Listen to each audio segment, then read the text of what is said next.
ఏది కూడా సమీక్షలు చేయడం కానీ జవాబుదారీతనాన్ని ఫిక్స్ చేయడం చాలా ఈజీ అయింది. ఇప్పుడు మీరు చూశారు ఎంత కాంప్లికేషన్ ఉందో అడ్మినిస్ట్రేషన్ లో. పాత గవర్నమెంట్ చేసిన తప్పులన్నీ కరెక్ట్ చేయడానికి ఈరోజు నేను రెవెన్యూ సదస్సులు పెట్టే పరిస్థితికి వచ్చాం. అంటే భూములన్నీ కొట్టేసే పరిస్థితికి వచ్చారు.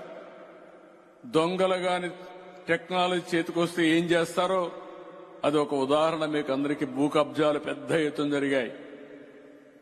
టెక్నాలజీని మిస్యూజ్ చేసి తప్పుడు విధాలు పెట్టి ఒకరి భూమి ఇంకొకరు రాసేసుకుని మొత్తం అంతా కూడా రాష్ట్రం అంతా ఒక భయంకరమైన పరిస్థితి క్రియేట్ చేసి ఒక రోజులో 12,000 పిటిషన్స్ వచ్చాయంటే ఇంకా ఒకరు నెలంతా జరిగితే ఎన్ని లక్షల మంది ఈ ఇబ్బందులు పడ్డారో మీరు గుర్తుపెట్టుకోవాల్సిన అవసరం ఉంది.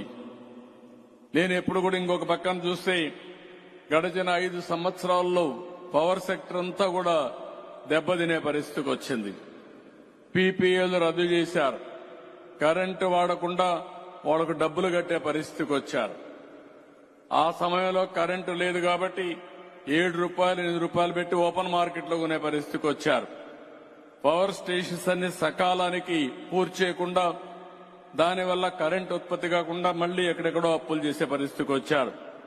అన్ని కూడా తప్పుడు నిర్ణయాలు చేసి అధిక ధరకు కరెంట్లు కొని ఈరోజు డిపార్ట్మెంటే సంక్షోభంలో పడే పరిస్థితికి వచ్చింది. 9 సంవత్సరాలు 9 సార్లు కరెంటు ఛార్జీలు పెంచి 33,000 కోట్ల రూపాయలు అదనంగా కరెంటు భారం వేశారు. 1,29,503 కోట్ల రూపాయలు డిపార్ట్మెంట్కి నష్టం వచ్చే పరిస్థితి వచ్చింది.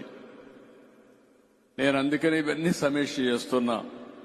పోయిన గవర్నమెంట్ చేసిన తప్పులు తప్ప మళ్లీ ఏమాత్రం కూడా ఈ డిపార్ట్మెంట్ లో కరెంటు ఛార్జీలు పెంచకుండా సమర్థత పెంచి మీకు న్యాయం చేసే బాధ్యత మేం తీసుకుంటామని మరొక్కసారి మీ అందరికీ హామీ ఇస్తున్నా.